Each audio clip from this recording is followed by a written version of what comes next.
They know that you can do the work. They're not fully confident that you can lead the work. It becomes confirmation bias, playing into that story of, I'm awful, I don't know what I'm doing. Today on Influence Anyone, I'm joined by Melody Wilding, executive coach and best-selling author of Managing Up.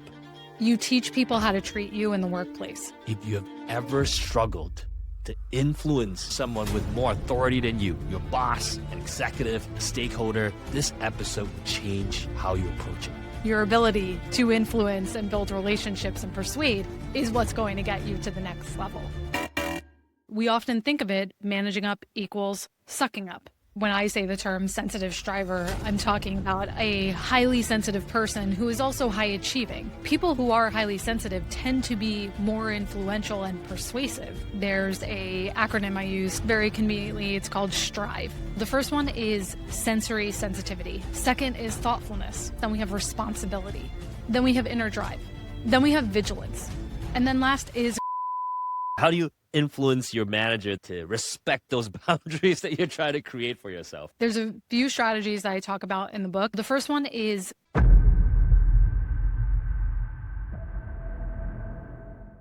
Okay, let's start with this. Hey everyone, it's Melody here from melodywilding.com, helping ambitious women mentally and emotionally thrive. And today I wanted to share a quick exercise that you can use anytime you're feeling triggered. That was 2017, February 23rd. Yes, 8 years ago. Melody, I bring that up not to embarrass you, nothing to do with that, but the fact that you have been doing this, helping professionals, women, leaders with emotional regulation, with leadership, for a long time. You've been doing this for a while. And I do want to ask you about, this intervention. I think in this video, you talked about the ATM intervention, admit, tune in, and meeting the need to avoid emotional downward spirals. Why is it that we get into our heads and have this downward spiral? Why does that happen in the first place? Oh my gosh. Well, that is quite a throwback. At first, I thought it was an AI version of me. And then as it went on, I was like, oh no, this is actually me. Yeah, that is from the archives for sure. And, when we get into these emotional spirals, so many times it's about the story we're telling ourselves about the situation we find ourselves in. And right. I'm constantly asking my clients that, what is the story you are telling yourself about yourself in this situation? Because we often jump to, well, my boss sent me that document back with all this redlining. I guess I'm awful at my job, right? We jump to this interpretation of what's happening instead of looking at the facts and considering what else might be going on here. We get very entrenched in that story because it's just the thing we're repeating to ourselves. And of course, neurons that fire together, wire together. And then it becomes our lens for how we're seeing other situations. So anytime someone even has a slight suggestion for you, it becomes confirmation bias, playing into that story of, I'm awful, I don't know what I'm doing. Does that happen to a particular type of person? It happens to everyone. I think it's a very human impulse. As people, we have the negativity bias, which is so much stronger than the positive, to the point in psychology, there's something known as the golden ratio, that it takes 5 positive interactions or moments of reinforcement with someone to outweigh one quote unquote negative one or critical one. That's how much we overweight the negative because it's evolutionary, right? We're trying to be on guard for anything that could potentially be a danger or a threat to us. Now, that said, it happens to everyone, but it happens to certain people with more frequency and intensity than others. The group of people that I've been studying and working with for a decade plus are people who are highly sensitive, who are more deeply processing the world around them, other people's behavior, their own behavior, They're sensing that more. They're turning it over in their heads more frequently. They're reflecting on it more deeply. And because of that, that thoughtfulness is a tremendous strength, and the ability to notice and pay attention to those nuances, huge, especially when it comes to influence, which I'm sure we'll get to that. But at the same time, any strength taken to an extreme can become a hindrance and start to get in your way. So I've said to people in the past, it's almost like we are so aware that the circle completes itself and we become self-conscious. Again, that you're so hyper aware of what you're thinking and your own behavior and other people's behavior that it just tips over into overthinking and complete insecurity. Yeah, that strength becomes a weakness. Yeah. Absolutely. Well, it's also very interesting. I think you call them the sensitive strivers. And I think I recognize myself as a sensitive striver. I think people would recognize themselves pretty easily. But it's also interesting to see, you talk about stories. And I think particularly when leaders like Steve Jobs, was still around, and these stories about leaders at the top that have to be, I don't know, maybe not politely said, an asshole to be successful. And sensitive strivers might look at it and be like, yeah, maybe that's not for me. Has that changed at all, you think, in terms of stories of corporate leaders out there? Yeah, and just to back up, when I say the term sensitive striver, I'm talking about a highly sensitive person who is also high achieving. Those things go hand in hand very often. So high sensitivity, we can absolutely unpack that more and some of the science behind it. But being a sensitive striver adds that extra layer of, yes, you are someone who perceives everything deeply, but you're also very driven. You put a lot of pressure on yourself to succeed in whatever avenue that is, being a parent, your own personal goals and hobbies, and of course in your career in the workplace as a leader. And to your question, have we seen that persona of the ideal leader change? I think somewhat. I would like to say completely, but it's not the case, right? We still have the Elon Musks of the world. But I think, especially since the pandemic, that has ushered in this understanding of people are not one-dimensional cogs in a wheel. They have emotional and mental dynamics that are playing into them being able to be productive and successful at work. I wish we could say that all leaders were leading with kindness. I think we have certain examples. A lot of people will point to Jacinta Ardern, for example, the PM, as someone who is very out there about being sensitive. What I will say is that often people assume that being sensitive and being a leader, those are mutually exclusive. You cannot be both of those. And I would argue, and what I see very often, is that actually the most successful leaders are sensitive. But we need to rebrand what we think of as sensitivity. Everyone thinks of sensitivity as you're touchy-feely, you're highly Right. empathetic. Easily hurt, Yes. easily, yeah. Fragile. Weakness, fragile, right. Soft-spoken, right, very gentle, which could be. But when we talk about sensitivity from a scientific perspective, we're really talking about that ability to be attentive and to read the room and to, again, reflect deeply on our own behavior and be mindful of other people's reactions. And so counterintuitively, people who are highly sensitive tend to be more influential and persuasive because they're understanding what motivates other people. They know that if I have to persuade my executive team to get on board with something, they've been paying attention to what is important to Roger versus Kimberly versus Suzanne, and they can pivot their message based on that because they've been looking at those subtleties and those nuances.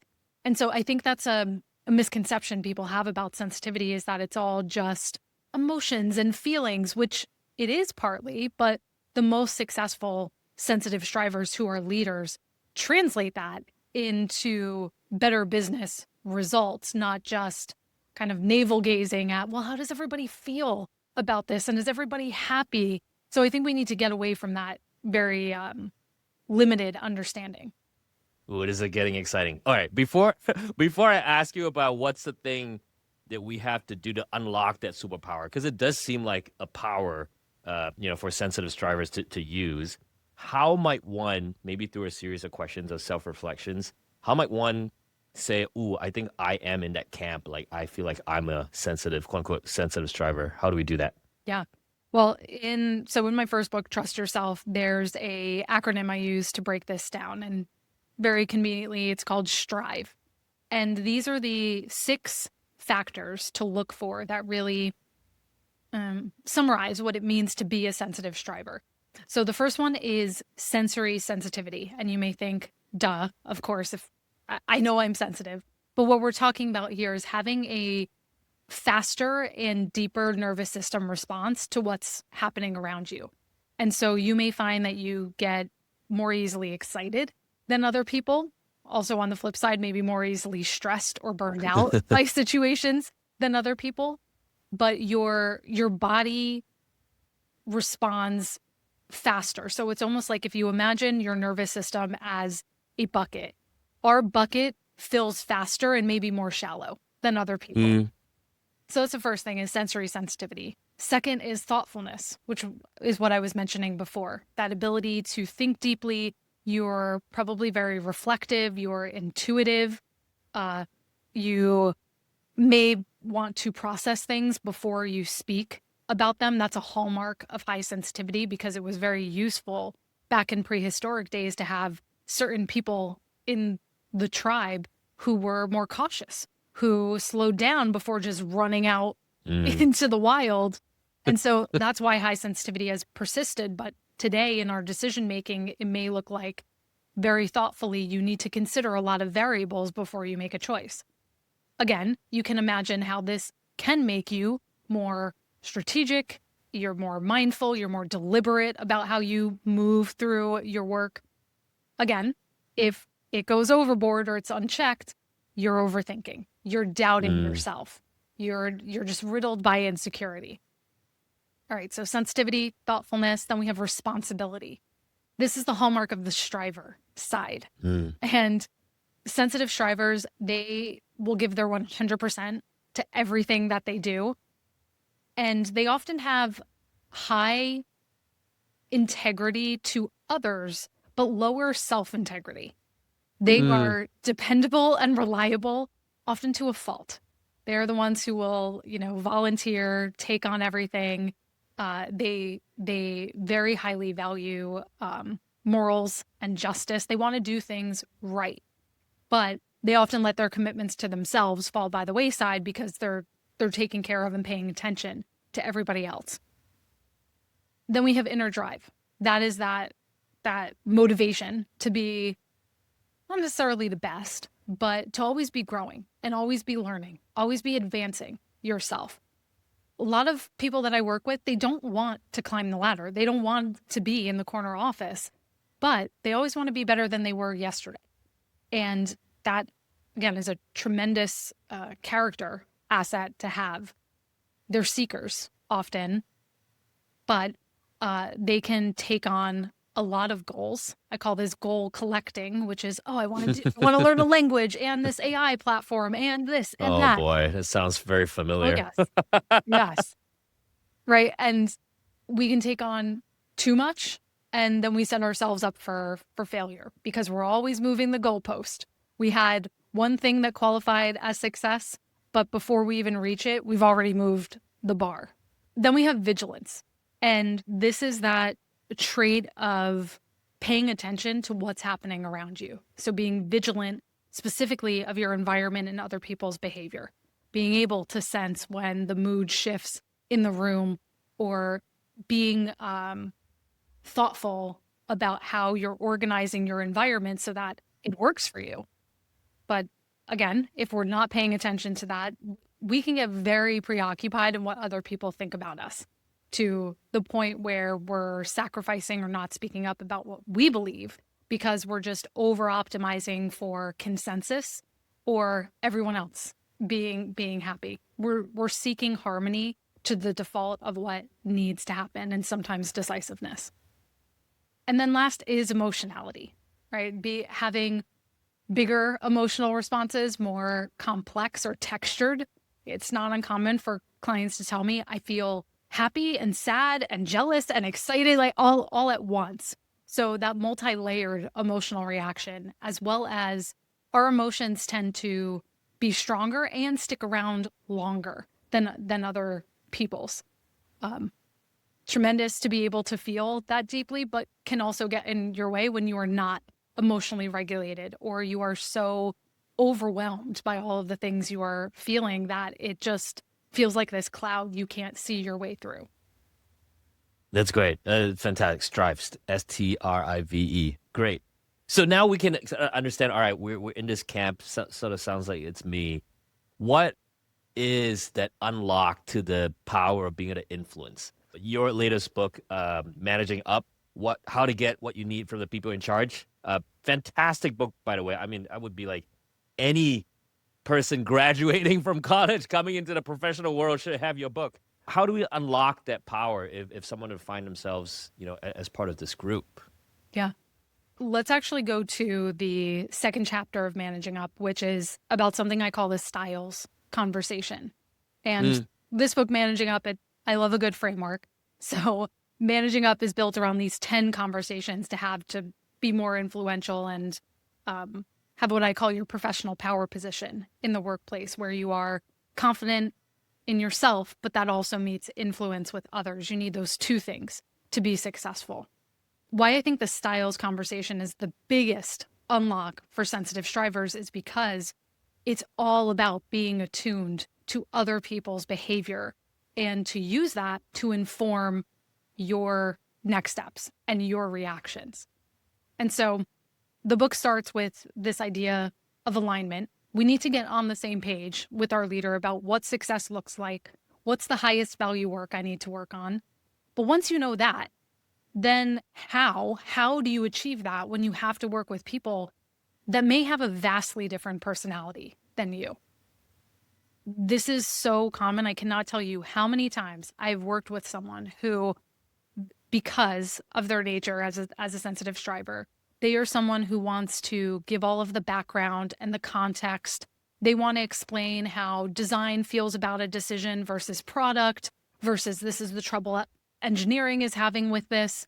And then they are cut off by a stakeholder who says, I don't really care about all of that. What's the bottom line? What's the decision here? What do you need from me? And then they beat themselves up about that, or they say, that person's such a jerk. I don't want to work with them. Right. And we make these assumptions about other people's behavior based on the way we are communicating. And so what the chapter is about is being able to recognize that everyone around you has their own communication style. And what you perceive as difficult behavior is often just a difference in style. And specifically, there's four C's I go over. We can go through that. But that dynamic I just described is someone who is a caretaker. Most sensitive strivers have a caretaker communication style where they are low on dominance in their communication, but they are high on sociability. And so they're not as assertive, but they're highly sociable. So they care about the people. How is everyone on board with this? How did we get to this decision? I want the story, and I want to know how we arrived here and what went into this. Whereas a commander, the other type of personality, is highly dominant, low on sociability. They care more about what needs to be done and how fast it's going to get done versus how does everyone feel about it. And when you can recognize that, oh, this is not that this person doesn't like me. I don't need to take this behavior personally. This is just a mismatch currently. And if I can make small tweaks to how I show up that does not compromise my values, my strengths, but I can make a small tweak to lead with my request and then get into the background, it completely changes how confident you feel going into those situations, the emotional baggage that you are carrying into that and afterwards, it can be revolutionary for people in terms of how they feel about it, but also the results they are able to get with people because you're not just hitting brick wall after brick wall. That's so critical. I think the mindset flip, Melody, that you talk about is not difficult, it's just different. That's huge. That's so huge. I feel like being able to understand that difference then can help you put all right solutions around how do you do that? How do you communicate, to this type of person versus that type of person, or at least them using a different communication style. All right, quick pause here. We just heard Melody talk about communication styles, how different people process information and respond to different approaches. And that's exactly where this gets even more interesting. Because beyond communication, I found that each of us also has this particular influence style profile, the pattern of behaviors we rely on when we're trying to persuade someone. And you know what? We do that every day.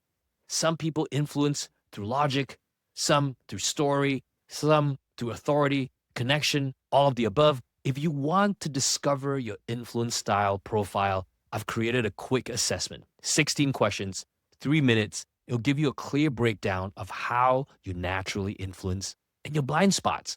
If you're open to being more self-aware, join 540 other people who have already discovered their style, influencestylequiz.com. If you are listening to this on a podcast, it'll be in the show notes. If you're watching this, it will be in the description below. Now, back to the episode. How did you land up in this world, Melody? I know you've been doing this for a while, but I did look at some of the archives. Like, you were doing social media strategy for a while. How did you end up sort of in this world, really combining behavioral science with leadership, with executive coaching? How did it happen? Yeah, you really went back. Oh my gosh, you do your research. I love it. I love it. Yeah, I was that little kid that when you asked, what do you want to be when you grow up? I would have told you a therapist. I knew from a very young age. Wow. Yes.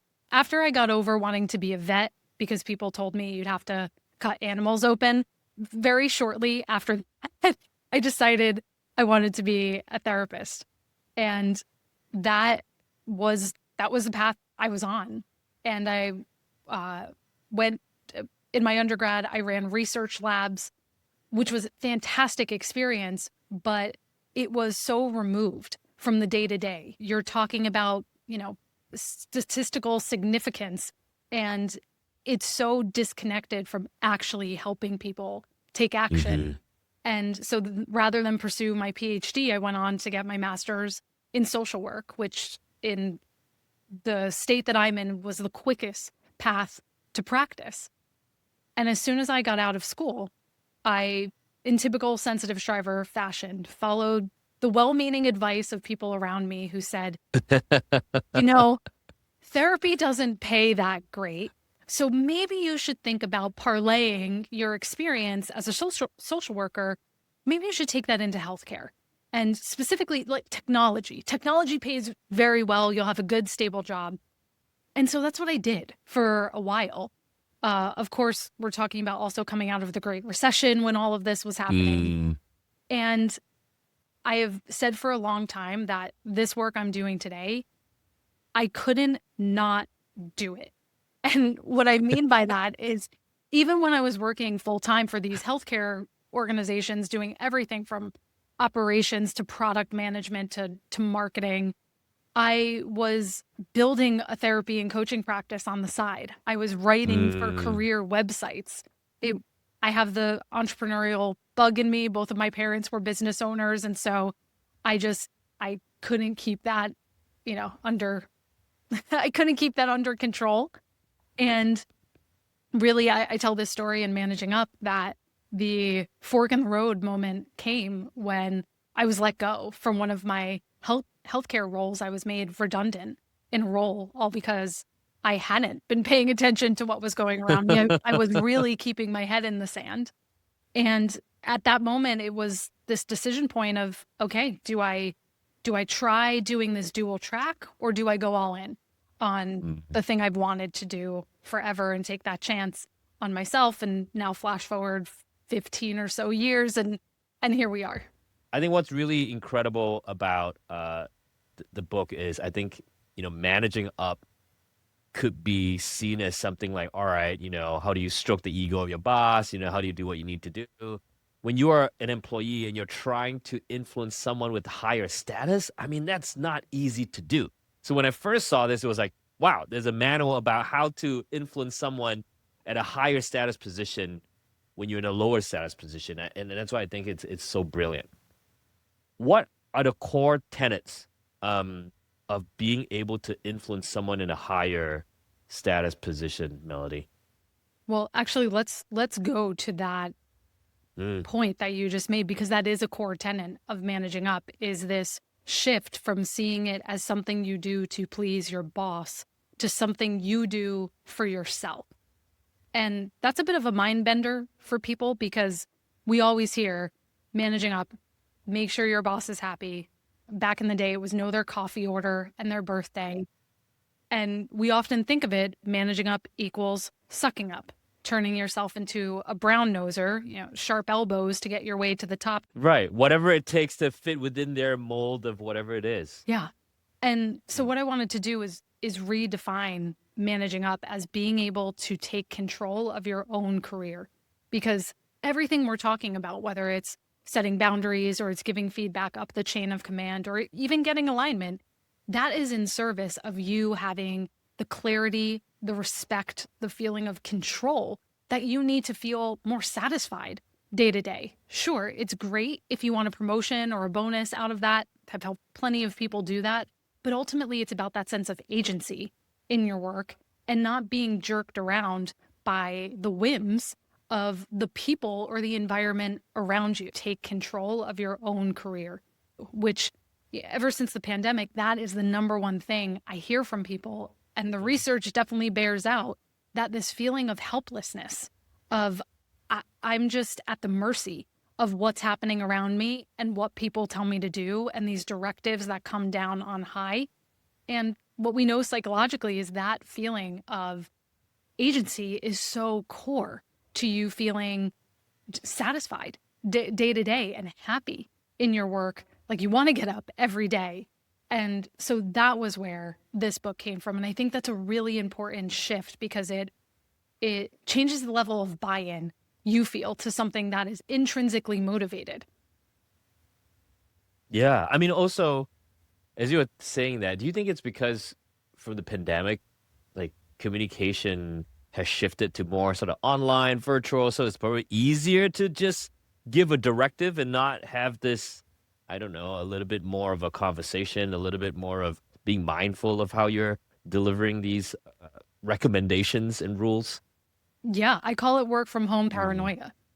We've shifted to more of these asynchronous virtual forms of communication, and you lose some of the micro bids and micro signals that you would get from people if you were around them all day in the workplace.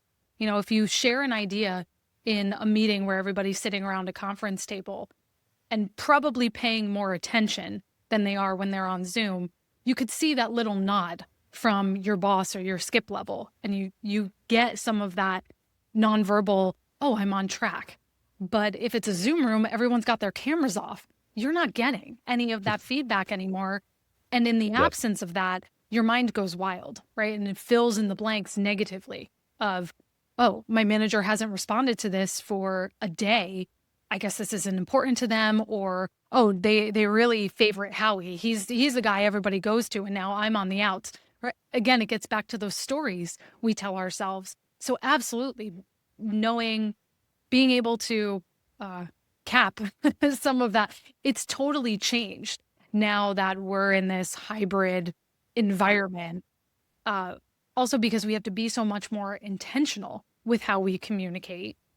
Right. Everything is so much more siloed. So again, you may not have that run-in in the hallway with an executive. You may only have that quarterly all hands where you are seeing them now virtually. And that's it. That's your one opportunity. You're not bumping into them in the office. And so there's in some ways more pressure on your interactions because there's fewer of them. And the ones you do have often need to be more structured than they have in the past. Yeah. So We talked about that unlock, looking at it from, instead of sucking up to your boss to you taking control. That's a great mindset. We're gonna take control now of the situation, and having that styles conversation is key. When someone has a styles conversation with their manager and boss, like how do you go about sussing it out? Like, do you actually have that conversation? Do you observe a mix of the two? How does it actually work out in the field? This can look a little different. I think the first reading of the room you have to do is understand your boss's personality, the relationship dynamic you've fallen into, as well as the culture that you're in terms of your organization. I work with lots of people where having a explicit styles conversation is totally acceptable. It's baked into their work culture that we talk about how we work together. When I give you an update, would you prefer the background up front, or do you just want bullet points with an executive summary? It's totally normal to talk about those things. Whereas I have some other people that are in more traditional or conservative environments where it's just not something you do. It just doesn't come up in conversation. So you have to know where you're starting from and what might be culturally appropriate for your workplace to start. Don't just bring up the chart and be like, "Hey, where are you? Which one are you?" Hey, and that said, I have plenty of people who say, we did this as a team. And so if you can institutionalize it, like this is, you and I are talking, it's almost the beginning of a new year. And now's a great time to say, hey, as we're heading into the new year, let's all make sure we can work together in the best way possible. I always say, you can blame it on me. You can say, I read this book and they suggested this exercise and I think it might be helpful. Are you open for that? Right? Would you be open to us actually doing this as a team in one of our team meetings? I'm happy to facilitate that. I have some people do that. Other times, well, let me back up and say, always a good evergreen strategy is to link introducing a styles conversation, however explicitly you want to have it, to some sort of naturally occurring time context. Could be the beginning of the year. It could be a new quarter. It could be a new project kicking off. Anything you can find that contextualizes why are you bringing this up, right? The fresh start effect, right? Exactly. From Katie Milkman. 100%. Yes, absolutely. Yes. Use it. We're starting on this new client. I would love to talk about what worked on the last one. And then in terms of how we communicate, what we might want to change or tweak going forward. And feedback. There are going to be times where you and I don't see eye to eye. And I want to make sure I can share with you my thoughts and my opinion. What would be the best way to do that when that sort of thing comes up? Here's what my preference would be. Here's what would work well for me, or what I have found has been working well for us in the past. Anything you want to add to that or anything you want to change, then it feels much more natural and built into the work, not this awkward, I'm trying to manage you and I need to know how to do that, right? So that's one thing, is to contextualize in the part of the year. Yeah, no. And then what other conversations, Melody, have you seen that's almost like an 80-20, that if they do that, really it can help them, really manage their boss and control their own future and pathway? What have you seen that's really, really working? Ironically, I'm going to go with the boundaries conversation. This is the one that I often find myself talking about the most. And why I say this is an area for that 80-20 is because people often make the mistake of thinking that if they are the workhorse and they put in all the effort, that is what will help them advance. And people come to me all the time saying, I have been busting my butt. I've been taking on more projects, and I've been, pinch hitting on these other initiatives where teams needed support. And now I'm doing the role of 2-3 people after we've reorged and moved roles around. I'm being told in my performance reviews that I'm not strategic enough, or that I don't know how to prioritize. And that's what happens when you don't have the boundaries conversation, is that you are seen as the doer and the executor and the reliable workhorse, but you are not seen as someone who has the leadership quality of being able to push back and make tough judgment calls and have hard conversations when they are needed. And so that's why I say the boundaries conversation, it's a scary one and often an unpleasant one, but it's probably one of the most common ones that you need to have because it just comes up so frequently. But Melody, that's so huge, though. Just to interrupt you there, as you were saying that, I think a lot of listeners, like myself included, have found ourselves in those situations before, where you're doing all these things. But then the crazy thing is, like what you just said, the leader views you saying yes to everything as not being in a leadership sort of strategic mindset. I mean, it's so hard to hear, but it's so true. If we were sitting in the boss's chair, maybe you can help us see it from their perspective. What are they actually seeing? Like, why is it so bad to just say yes to work midnights, weekends, pick up the phone every, whatever time it is? Why is it so bad? Well, what they are seeing is that, yes, you are reliable and you're dedicated. They know that you can do the work. They're not fully confident that you can lead the work. They're not fully confident that you can be directive enough with other people to say, hey, we need this or we need that. No, we're not doing this. We're not doing that. And what they don't see that you have the ability to prioritize. When everything is important, nothing is important. And the last thing is also, ironically, the calculus that a leader is running through is, well, if I promote Howie, how hard is it going to be to replace him in his role? And if you have made yourself indispensable in your role, that is an almost impossible place to be because they can't replicate you. It's very expensive, literally, and in terms of time, to attempt to move you.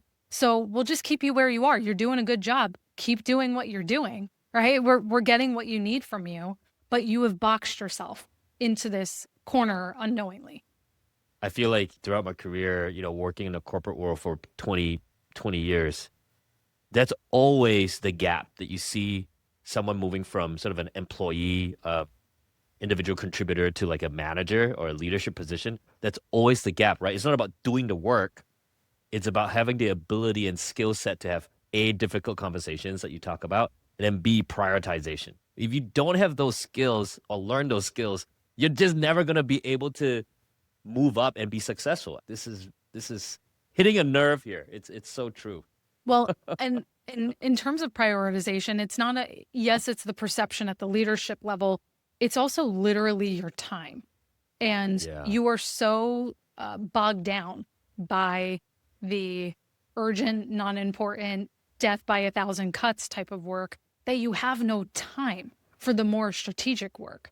You may have a meeting or you may have a day, for example, with back-to-back meetings, but none of those meetings include you getting in front of the C-suite, for example, or you producing some strategy deck that's going to get circulated around. And again, this all becomes this vicious cycle of you're stuck in the lower value work. You don't have time for the higher visibility, higher value work. All right, now let's get into it. How do you influence your man to respect those boundaries that you're trying to create for yourself? What do you do? Yeah, there's a few strategies that I talk about in the book, and why I like to give a menu to people because not everyone is going to work in every situation. So the first one of these is what I call the conditional yes. It's saying, yes, I can do this in the moment, but it's setting the expectation for a boundary in the future. The psychology behind this is important. Going back to what you were saying earlier on about the fact that when we're talking about managing up, there are different status levels. We are managing up to someone that inherently has higher positional power than us. And because of that, you have lower negotiating leverage because you are the person with lower positional authority. And so because of that, more often than not, there are going to be situations where you kind of have to say yes to save face, right? And to build rapport with this person and preserve your social capital. That's where the conditional yes comes in. Of you can say, yes, happy to take this on now. However, I want to point out we may not always be able to accommodate this tight of a turnaround in the future. So that's one example of that, which gives you a precedent to fall back on the next time they come asking for that. And you can say, as I've mentioned in the past, this is a situation where we can't accommodate a 24-hour turnaround. We'll have this to you by Monday. So it gives you a leg to fall back on because you set that expectation. But the other way this can sound is, yes, we can get this done. Let's you and I sit down a week from now after we get through this busy period. I'll put some time on your calendar and we can talk about how do we get ahead of things like this in the future. Because usually a miscommunication like that is usually the result of a process or a systems gap more than anything else. What, as you're working with your clients, the people in your coaching cohorts, for example, have there been any like backfired or something happened? Like, I mean, that's probably a leading question, but have there been horror stories of people trying to set boundaries and it didn't work? There have, and that usually happens when we're not paying attention to the leverage we have in a situation. So I mentioned that positional authority, that is one of them.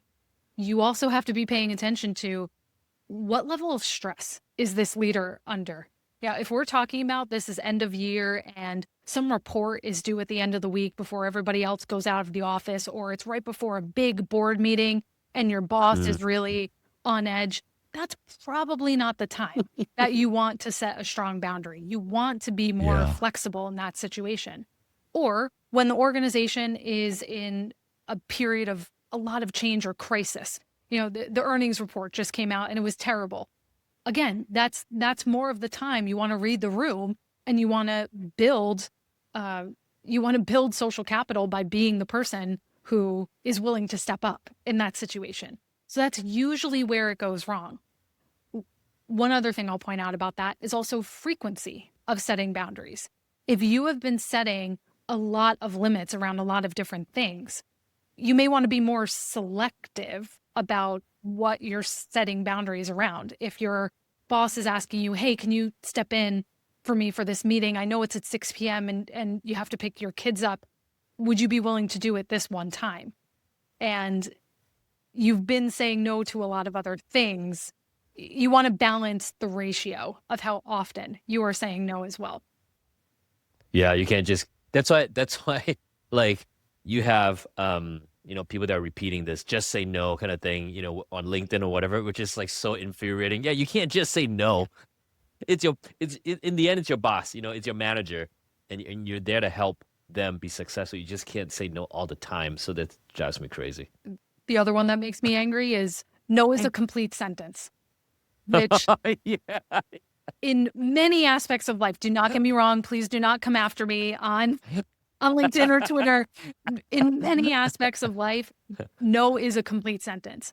In professional relationships, very rarely should it be a complete sentence. If you just imagine you asked someone for a favor and all they said to your face was no, you'd feel so off-putted. So we need to give a little bit of context behind it. And this gets into another strategy for being able to push back and say no, which is the trade-off approach. So we talked about the conditional yes. The trade-off is another way to go about this.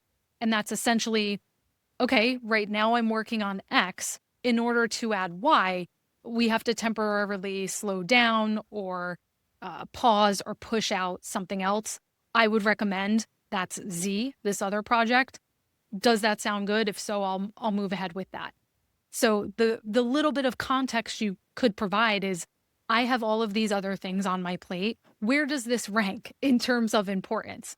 So you're entering it more as a problem-solving exercise and instead of just immediately throwing up a barrier, which can be perceived as you being resistant or not a team player. Right. Then you're really the difficult one. You become someone that, people don't want to work with. What other things out there in this world of sort of, corporate leadership, what is making you upset? Like what's been thrown around out there? What else is there that's like people see it as, oh, maybe we should do this, but those are really traps. Opting out of workplace politics is another one that really annoys me when people say, you should make yourself above workplace politics. You're better than that. Don't play those political games.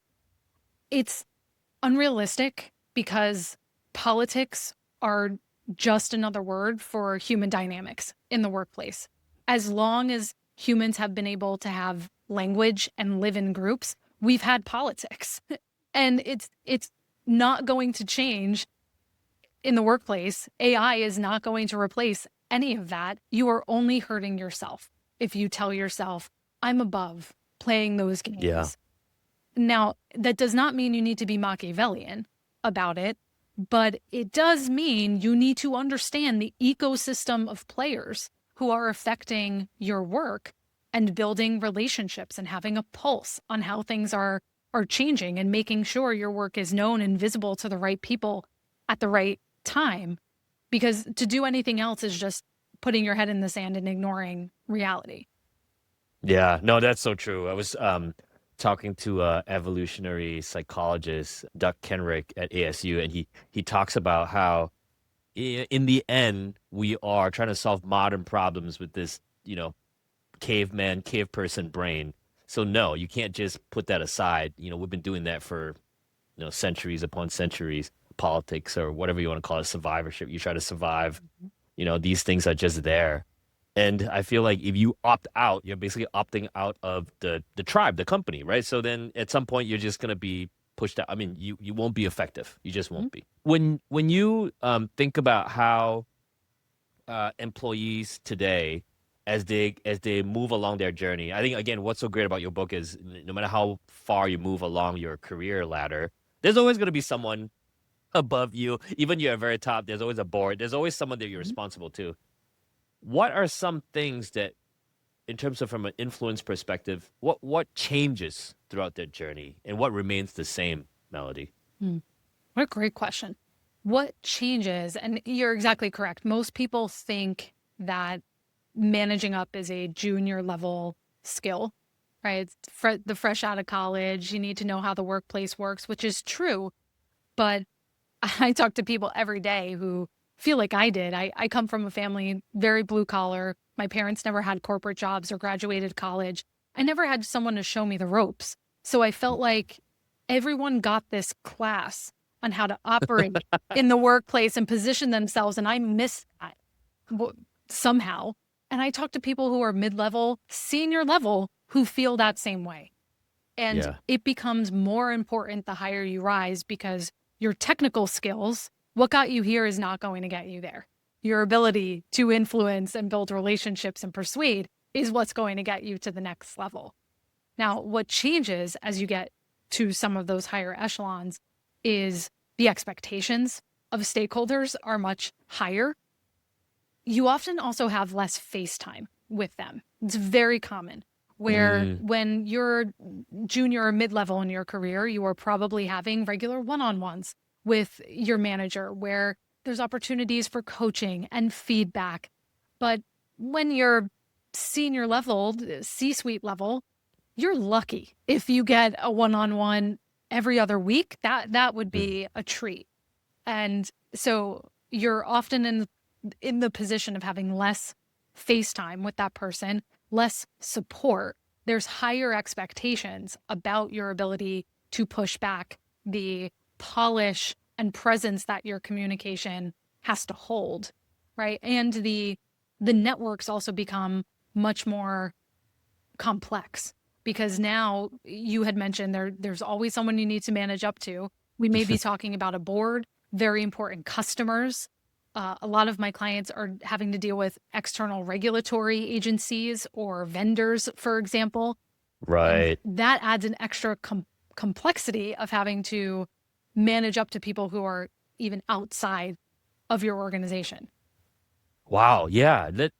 That is such a different lens as I think about it. I work in healthcare for a long time too. Yeah. So like the FDA and being able to manage those regulatory agencies. What tricks or tips do you have for folks to do that? Is it really going through the same sort of conversations that you have, or are there specific things that you feel like they should be doing? One thing that is very, very useful, it's an exercise I give in the book called power mapping, which is brainstorming this whole universe of stakeholders, the obvious people, but also the less obvious ones, the gatekeepers, like the executive assistant or, the vendor who approves your purchase order, for example. Right. We often don't think of those people, but they have a high ability to trip us up.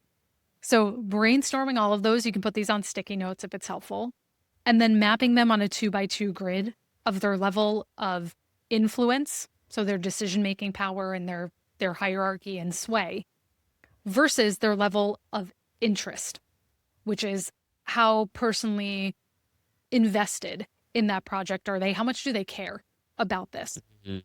And, as it's probably obvious that people who are high interest, high influence, you want to spend the most time with those people. You want to keep them very closely involved in the work. You're probably meeting with them more often. You're giving them more details. They have more opportunities to comment and give feedback, to touch pieces of the work. Where people often mess up is they neglect the quadrant of people who are high influence, lower interest. And that may be someone like a regulator, an FDA, Right. that has very high influence over your work, but they don't care about the ins and outs of No. the trial you're trying to get through and get approval for. They don't care. And so managing them has to look different. The way you're communicating with them is slightly more removed. It's a little more hands-off, but you're defining what stage gates or milestones do they really need to be heavily involved in, and how do they want information, and not giving them too much information or sending them every weekly update or stand-up you have. They don't care. And if you try to take the high interest approach with them, they're going to get really frustrated with you. Mm. And then the other quadrant is high interest, low influence. That may be someone who, for example, your direct boss may fall into that category. They may not have as much decision-making power as your VP or your CMO, for example, but they're highly invested in the day-to-day of that project. Mm. You don't want to neglect that group because they can be excellent advocates. They can be fantastic foot soldiers who you can give talking points to, or sample slides, and they can be presenting and spreading a message on your behalf. Now, this helps you visualize that whole ecosystem of players at a certain point in time. And this is key too, that as the project evolves, this may change. You may have someone who, for example, is low on both interest and influence at a certain stage, at the conceptualization stage of, let's say, a marketing campaign. Maybe sales is low on both of those dimensions. But once collateral is approved and you're starting to get it out in front of customers, all of a sudden, sales has gone from being low on both of those to now much higher, probably on both of those. And so it's a great exercise to be doing at different stages of your project to understand who you're influencing and what your best approach should be. Yeah, what a great hack. I mean, totally. Things will change as you go along. And then I feel like all your techniques and frameworks can layer on top of each other, right? So like within the different groups, then it's like, all right, how do they communicate? How do they like to be communicated to? And then use that. So it's really personalized to who you need to influence, no matter sort of the hierarchy. Oh, that's fantastic. Melody, I mean, you have shared so many frameworks, tools, stories. It's kind of crazy that our time is almost running out. Before I let you go, though, if you talk about sticky notes, if you were to leave a sticky note on every professional's desktop to remind them of what we just talked about, what would that be? You teach people how to treat you in the workplace. This is something we often forget. Again, we feel like we're at the mercy of the dynamics around us, but we can shape the dynamics around us through our own behavior.